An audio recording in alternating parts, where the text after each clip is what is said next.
السلام عليكم، ازيكم حبايبي؟ عاملين ايه؟ يا رب تكونوا بألف خير وصحة وسعادة يا رب.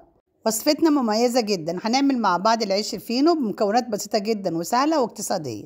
نعمله مع بعض خطوة بخطوة بكل سهولة، مكونات موجودة عندك في البيت. شايفين بقى الجمال؟ ما شاء الله اللهم بارك، طعم وشكل احلى واحلى. بس قبل ما نبدأ وصفتنا ما ننساش اللايك والشير والاشتراك في القناة وتفعيل الجرس ليوصلكم كل جديد، ومشاركة الفيديو لكل حبايبنا عشان توصل لكل الناس. يلا بقى بينا على الطريقة بسم الله. اول حاجة انا هعمل العيش الفينو ده بنص كيلو دقيق، انا معايراه كده بالميزان، ده نص كيلو دقيق. هنخل برضو طبعا الدقيق، انتوا عارفين كل المعجنات والمخبوزات انا بحب انخلها كويس جدا. نخل الدقيق بقى بيدي تروح حلوة جدا للمعجنات والمخبوزات. ولو حابة بقى تعملي كيلو ضعف الكمية، بس انا عملت نص كيلو على عدد الافراد. انا بعمله كده في الاسبوع مرتين، بيبقى حلو جدا. وهضيف معلقه صغيره كده بيكنج باودر، وهضيف ربع معلقه صغيره ملح، وهنخل بقى المكونات دي كده كلها مع بعضيها، وهقلبها كده وهركنها على جنب لحد ما اعمل المواد السائله. في بوله تانية هضيف كوبايه وربع ميه من الحنفيه عادي، وهضيف كمان ربع كوبايه سكر حبيبات ابيض، وهضيف معلقه كبيره خميره فوريه، وهقلب الخميره مع السكر كده لحد ما يتفاعلوا مع بعض. في المرحله دي هضيف نص كوبايه دقيق، دي بقى الخميره بتاعت العيش الفينو، وهقلبها كويس جدا لحد ما الدقيق يندمج مع الميه والسكر بالطريقه دي. انا واخده نص كوبايه الدقيق من النص كيلو الدقيق اللي انا عاملاه، يعني انا مش هضيف الا النص كيلو كله على بعضيه. وهغطيها واسيبها بتاع 10 دقايق، احنا طبعا في الصيف هتخمر معايا على طول. دي خميره العيش الفينو، وهغطيها كده بالكيسه وبالفوطه وهسيبها 10 دقايق بالظبط. بعد ال10 دقايق كده معايا بس الخميره اتفعلت اهي، وقوامها كده مظبوط ما شاء الله. كده بقى معايا جاهزه، هلم الجوانب كده واقلبها برضو تقليبتين. كده بقى معايا جاهزه العجينه بتاعت الخميره العيش الفينو. هضيف معلقه كبيره خل، وهضيف ربع كوبايه زيت ذره، وهقلب بقى الزيت مع الخل بالطريقه دي لحد المكونات كلها تندمج مع بعض كده بالشكل ده. سهل جدا العيش الفينو، اعمليه بطريقتي دي هتعجبك جدا. بعد بقى ما قلبت المكونات هضيف بقى بقيه الدقيق اللي هو نص كيلو على المواد السائله، وهقلبها كده مع بعض لحد المكونات كلها تندمج مع بعض بالشكل ده كده.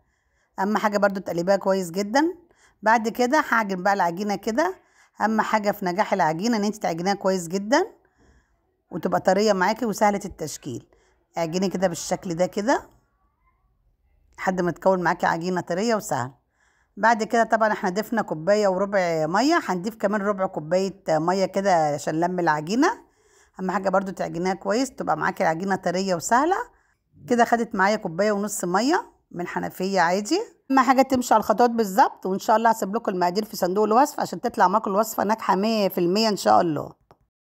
بجيب بقى العجينه كده على الرخامه، اعجنها كده بتاع 3 دقايق لنجاح العيش الفينو، ان انت تعجني كويس جدا بالشكل ده. وبكورها بقى كده ونقطه زيت في البوله، وهغطيها بقى كده بتاع 10 دقايق. طبعا احنا في الحر هتخمر معايا على طول. هركنها بقى كده على جنب، واجيب بقى قطعه الخشب دي كده هدهنها بقى دهنه بسيطه كده من الزيت. هشكل كور العجينه عليها. بعد كده جبت العجينه اهي على الرخامه، شايفين بقى العجينه جميله وناجحه معايا ازاي ما شاء الله. هقطعها بقى الكور متساويه قد بعض. شايفين بقى النص كيلو هيعمل لي كام رغيف، وهكورها كده واركنها بقى كده على الخشبه لحد برضو ما تخمر معايا. اهم حاجه بقى تكوري الكور قد بعض بالشكل ده. شايفين بقى العجينه معايا طريه وسلسه ازاي عشان مقاديري ناجحه 100%. وهكور بقى الكور كلها كده لحد ما اخلص النص كيلو بنفس الطريقه. وفي الاخر هوريكم النص كيلو عمل لي كام رغيف عيش فينو. سهل بقى ولا مش سهل؟ وعملناه في البيت بكل سهوله. كده كورت الكور العيش الفينو، شايفين عمل لي 14 رغيف فينو بالنص كيلو دي. غطي بقى الكور العيش الفينو كده بكيسه وبالفوطه كده عشان طبعا ما تنشفش معانا في تشكيل العيش الفينو. واول كره انا عملتها هاخدها كده وافردها على الرخامه. شايفين بقى العجينه طريه ازاي وسهله التشكيل. وافرد بقى العجينه كده بالنشابه بالعرض وبالطول بالطريقه دي لحد ما تكون معايا شكل مربع. وافردها، اهم حاجه برضو تفردها كويس جدا. وهلم بقى الاطراف كده واضغط بايدي وابرمها كده على هيئه لور كده بالشكل ده. اهم حاجه برضو تلفيها كويس جدا، ما تدخليش هوا فيها، وافردها بقى كده وابرمها. اهم حاجه بقى تبرمها كويس جدا وتبططيها كده من الاطراف، وتضغطش عليها وتقفليها.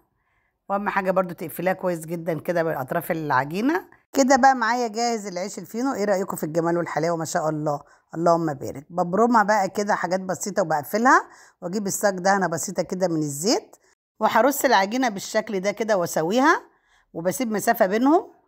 وهاخد قطعه تانية من العجينه بنفس الطريقه كده وافردها على هيئه مستطيل بالشكل ده، وهقفل بقى اطراف العجينه ومن الجوانب بالشكل ده. اهم حاجه برضو تبرميها وتلفيها كده، وتفردي العجينه كويس جدا، وتبرميها وتفرديها وتقفلي الجوانب كويس جدا بالشكل اللي انا عاملاه ده. شايفين جمال؟ وبضغط بقى في اخر العجينه. اهم حاجه برضو تقفلي الاطراف كويس جدا والجوانب بالطريقه دي، وهرصه في الصاج بالشكل ده كده، واسيب مسافه بينهم عشان طبعا لما بيخمر بيتضاعف حجمه. هكرر تاني واحده كمان. شايفين بقى العيش الفينو سهل ازاي؟ لو عملتيه في بيتك اوفر وانضف كتير ان انت تشتريه من الافران. حقيقي جميل ويستحق التجربه. اعملي لاولادك العيش الفينو ايام الدراسه، توفير ونظافه، واحسن من انت تشتريه من الافران جاهز. وليه تشتري العيش الفينو غالي؟ اعمليه في بيتك اوفر وانضف كتير من الجاهز. اعمليه في ايام الدراسه وايام الرحلات، حلو جدا ومش مكلف. كده بقى بشكل العيش الفينو بنفس الطريقه بنفس الخطوات. شايفين بقى الجمال؟ وبرص في الصاج كده، وبسيب مسافه بين الرغيف والرغيف. هاخد قطعه تاني بقى كده اوريها لكم، دي اخر قطعه اوريها لكم. شايفين بقى العيش الفينو عملناه بكل سهوله ازاي؟ فعلا اتمنى تجربوه بنفس الطريقه بنفس الخطوات، وانا واثقه 100% ان هو يعجبكم ان شاء الله. لو حضراتكم عجبكم الفيديو يا ريت لايك وشير للفيديو. شايفين بقى وانا بشكل العيش الفينو العجينه معايا طريه وسلسه التشكيل. شايفين بقى الجمال؟ وبقفل برده كده لحد ما اخلص برده الكميه بنفس الطريقه، ورصيته في الصاج بنفس الطريقه وبنفس الشكل ده. كده خلصت من تشكيل العيش الفينو. في بيضه وحليب وسكر وفانيليا، وقلبتهم مع بعض كويس جدا، وعادن بقى العيش الفينو بالشكل ده كده لحد طبعا ما اخلص الكميه بنفس الشكل ده. هجيب بقى سمسم وحبه البركه، لو حابه تحطي سمسم بس براحتك، انا بحب السمسم وحبه البركه الاتنين مع بعض. ولو مش حابه تشكري بسمسم وحبه البركه سيبيه كده زي ما هو كده، برضو هيطلع طعمه حلو جدا. بعد ما رشده كده هغطيه بقى بالكيسه وبالفوطه كده، واسيبه بقى لحد ما يضاعف حجمه، واكون مشغله الفرن على درجه حراره 250 كده. اتخمر معايا، هدخله بقى في الرف الوسطاني، هيقعد معايا بالظبط نص ساعه او ساعه الا ربع حسب الفرن بتاعك. واول ما يطلع ايه رايكم بقى في الجمال؟ شايفين بقى الجمال؟ ما شاء الله، اللهم بارك. جاهز بقى ولا مش جاهز؟ واحلى من الجاهز بمراحل، شكل وطعم مفيش احلى من كده. فعلا جميل ويستحق التجربه. ولو اول مره تشاهدوا قناتي مطبخ سومة واسهل الاكلات، اتمنى الاشتراك في القناه وتفعيل الجرس ليوصلكم كل جديد، ومشاركه الفيديو لكل حبايبنا عشان توصل لكل الناس. شايفين بقى الجمال؟ العيش الفينو واخد السوا بتاعه المظبوط، وهقصه لكم بالمقص اهو. يلا بقى احشيه جبنه تركي، مربى، حلاوه، اللي انت حباه. اعمليه في بيتك اوفر وانضف كتير من الجاهز. وبكده تكون وصفتنا خلاص خلصت. اتمنى الفيديو ينول اعجابكم ان شاء الله. بشكركم جميعا على المشاهده، في انتظار تعليقاتكم الجميله اللي بتسعدني دايما وبتشجعني في تقديم الافضل في القناه. والسلام عليكم ورحمه الله وبركاته، واشوفكم في وصفه جديده ان شاء الله.